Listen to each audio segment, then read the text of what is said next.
اقبال نے کہا تھا کہ تقدیر کے قاضی کا یہ فتویٰ ہے ازل سے، ہے جرم ضعیفی کی سزا مرگ مفاجات۔ کوئی بھی غیرت مند قوم اپنے دشمن کے سامنے احتجاج نہیں کرتی، اس سے بھیک نہیں مانگتی، رحم کی بھیک طلب نہیں کرتی، بلکہ وہ دشمن کا مقابلہ کرتی ہے، اس کے لیے تیاری کرتی ہے۔ اور دشمن کا تو کام ہے ظلم کرنا، وہ ظلم کرتا ہے۔ اگر آپ نے اسے دشمن مانا ہے، جانا ہے، دشمن سمجھا ہے، اور پھر اگر آپ نے اس کے مقابلے میں تیاری نہیں کی، اور جب وہ آپ پہ حملہ آور ہوا ہے، آپ نے احتجاج کیا ہے، روئے ہیں، چیخے ہیں، چلائے ہیں، تو قصور آپ کے دشمن کا نہیں، قصور آپ کا ہے۔ اور مسلمانوں کا معاملہ عجیب ہے کہ پوری دنیا میں 1.5 ارب یا 2.25 ارب تو یہ ہیں، اور جو دشمن کھل کے ان پہ ظلم کرتا ہے اس کی تعداد 1.5 کروڑ ہے۔ یعنی ایک اندازے کے مطابق ایک یہودی کے مقابلے میں 100 مسلمان دنیا میں پائے جاتے ہیں۔ لیکن وہ مسلمانوں کی آبادیوں پہ ظلم کرتا ہے، اور مسلمانوں کی جو حیت اجتماعیہ ہے، نام نہاد OIC جس کو کہیں، وہ پہلے تو اکٹھے نہیں ہوتے اس کے خلاف۔ بڑی مشکل سے کوئی اجلاس کریں تو کوئی مذمتی بیان، کوئی مشترکہ اعلامیہ بھی جاری نہیں کرتے۔ اور مسلمانوں کو پتہ نہیں کس نے یہ بتا دیا ہے کہ ایک چیز ہے جس کا نام ہے عالمی ضمیر، نام نہاد عالمی ضمیر، اس کو جگانے کی کوشش کرتے رہتے ہیں۔ مردے بھی کبھی جاگے ہیں؟ یا عالمی ضمیر نام کی کوئی چیز ہے بھی؟ اور کیا اپنے دشمن کے خلاف جنگ کرنے کا یہ طریقہ ہے کہ عالمی ضمیر کو آواز دی جائے، اس کو جگایا جائے؟ کون سا عالمی ضمیر ہے؟ یہاں تو کوئی امت مسلمہ کا مشترکہ ضمیر نہیں ہے، تو الکفر ملت واحدہ، ان کا کون سا ضمیر ہے کہ جس کو آپ آواز دیتے ہیں، ان کو جگاتے ہیں، ان کے سامنے ہائے ہائے کرتے ہیں، میڈیا کے تھرو ان تک یہ بات پہنچاتے ہیں کہ ہمارے اوپر ظلم ہو گیا؟ انہیں پتہ ہے کہ آپ پہ ظلم ہو رہا ہے، اور وہ اس ظلم میں برابر کے شریک ہیں۔ قرآن میں لکھا ہے کہ ایک قوم آپ کی دشمن ہے، وہ قوم صدیوں سے یہ ثابت کر رہی ہے کہ وہ آپ کی دشمن ہے۔ ہمارا کام بس صرف آگ لگے پہ کنواں کھودنا ہے، امن میں ہم کچھ نہیں کرتے۔ حضرت خالد ابن ولید رضی اللہ تعالی عنہ، ان کے بارے میں یہ کہا جاتا ہے کہ وہ امن میں اپنے آپ کو اور اپنے گھوڑے کو بہت تھکایا کرتے تھے، بہت پسینہ نکالا کرتے تھے، سخت مشقت کیا کرتے تھے۔ تو لوگوں نے پوچھا کہ آپ ایسا کیوں کرتے ہیں؟ تو کہا کہ جو امن میں پسینہ بہاتا ہے، جنگ میں اس کا خون نہیں بہتا۔ ہم لوگ امن میں چین سے ٹانگیں لمبی کر کے سوتے ہیں، اور جو ہی کوئی مسئلہ ہوتا ہے تو رونا دھونا شروع کر دیتے ہیں۔ حالت یہ ہے کہ ہمیں دشمن سے دشمنی کرنی نہیں آتی، اور وہ دشمن جو آپ سے 100 گنا چھوٹا ہے۔ نتیجہ یہ ہے کہ مسلمانوں کو مار پڑنی ہی چاہیے۔ ان کے کرتوت ہی ایسے ہیں، ان کی حرکتیں ہی ایسی ہیں۔ رحم کی بھیک مانگنا دشمنوں سے، باغیرت قومیں کبھی ایسا نہیں کرتی۔ اور شکر ہے کہ اس دنیا میں ایک باغیرت قوم بہرحال موجود ہے، اور اس نے اس بات کو سچ ثابت کیا ہے کہ دشمن سے بھیک نہیں مانگی جاتی، دشمن کے ساتھ لڑا جاتا ہے، اور عددی طاقت جتنی مرضی ہو، اس میں جتنا بھی تفاوت اور فرق ہو، عسکری طاقت میں جتنا بھی فرق ہو، اس سے کوئی فرق نہیں پڑتا۔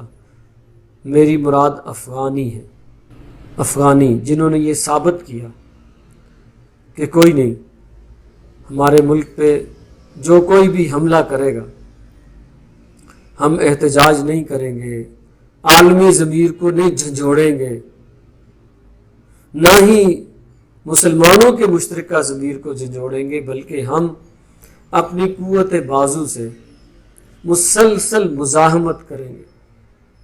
اور وہ انہوں نے کی، اور آپ نے دیکھا کہ تیسری سپر پاور، پہلی برطانیہ، دوسری رشیا اور تیسری امریکہ، ان کو انہوں نے وہ کر دیا کہ دم دبا کے وہاں سے بھاگتے ہیں۔ دو بھاگ چکے اور تیسرے کو بھاگنے کا راستہ نہیں مل رہا۔ نہتی قوم جن کے پاس کوئی جدید ترین اسلحہ نہیں، وہ بھی دشمن سے چھین کے پھر وہ اس کو استعمال کرتے ہیں۔ انہوں نے یہ ثابت کر دیا کہ ایمان کی بنیاد پر لڑا جا سکتا ہے، سپر پاورز کو شکست دی جا سکتی ہے۔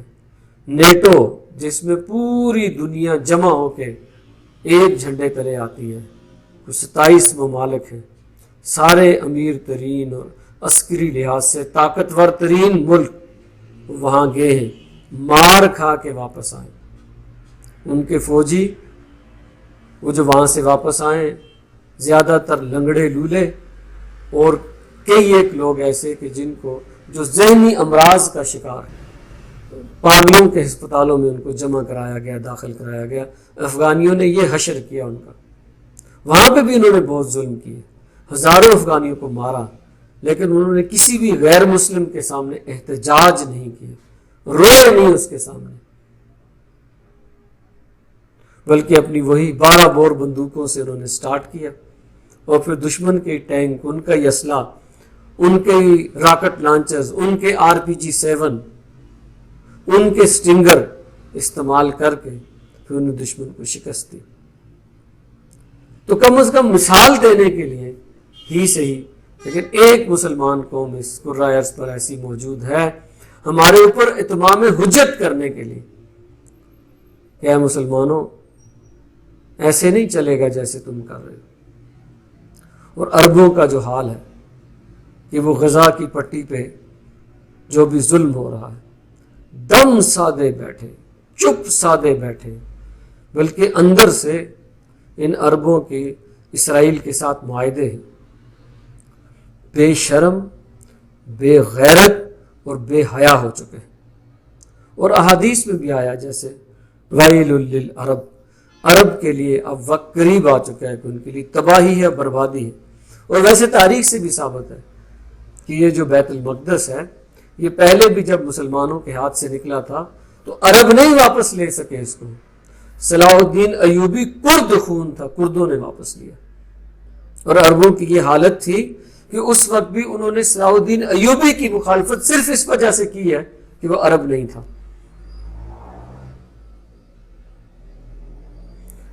تو غیرت نام تھا جس کا گئی تیمور کے گھر سے۔ مسلمانوں غیرت کرو اور امن میں اپنا پسینہ بہاؤ۔ اور وہ جو تمہارا دشمن ہے، ان کے بڑوں نے 1846 میں بیٹھ کے کچھ پروٹوکولز طے کیے تھے، 200 سال ہونے کو آئے، اپنے اس ایجنڈے کو جو ان کے بڑوں نے طے کیا تھا، وہ پروٹوکولز آف زائنس جس کو کہتے ہیں، وہ اس پر لگے ہوئے ہیں، لگے ہوئے ہیں، لگے ہوئے۔ ہمارا معاملہ یہ ہے کہ ہماری کوئی لمبی پلاننگ نہیں ہے، ہی نہیں ہے لمبی، کیا ہم تو 2 سال کی پلاننگ نہیں کرتے، تو ان کو تو 200 سال ہو گئے جس کام پہ وہ لگے ہوئے۔ ہماری تو 1924 میں خلافت چلی گئی تھی، 100 سال اس کو ہونے کو آئے ہیں، ہم اس کو ری انسٹیٹ نہیں کر سکے۔ پھر جی دشمن ہمیں مار رہا، ہائے دشمن ہمیں مار رہا، کس کے سامنے ہائے ہائے کر رہے ہو؟ مدد مانگنی ہے تو اللہ سے مانگو، کہنا ماننا ہے تو اللہ کا مانو، وہ تمہیں تمہاری مدد کرے گا دشمن کے خلاف، تب تم کامیاب ہوگے۔ اور جس وقت تک تم ان احتجاجوں اور اس چکر میں پڑے رہو گے کچھ بھی نہیں ہونے والا. دشمن تمہیں خوب مارے گا، خوب رسوا کرے گا، خوب ذلیل کرے گا، تمہارے بچوں کو قتل کرے گا، تمہاری عورتوں کو مارے گا، تمہیں نہیں چھوڑے گا. اور دشمن کے دشمن ہونے کا تقاضا ہے کہ وہ تمہارے ساتھ ایسے کرے، لیکن تمہیں سمجھ نہیں آتی. وہ 200 سال سے ایک ایجنڈے پہ چل رہے ہیں، تمہارے پاس 2 سال کا پلان نہیں. جب وہ ظلم کرتا ہے تو بس گلیوں میں آگے کتبے اٹھا لیے، احتجاج کر لی، بس. یا اللہ مسلمانوں کو سمجھ عطا کر. ہمارے پاس تو قرآن اپنی اصلی حالت میں موجود ہے، اس کو پڑھو، اس میں دیکھو. قرآن مجید کہتا ہے کہ یہ شیطان تمہارا دشمن ہے، اسے دشمن سمجھو، اسے دشمن جانو. یہ 1.5 کروڑ کی قوم تمہاری دشمن ہے، اسے دشمن سمجھو، اسے دشمن جانو. اللہ تعالی ہمارے حال پر رحم فرمائے.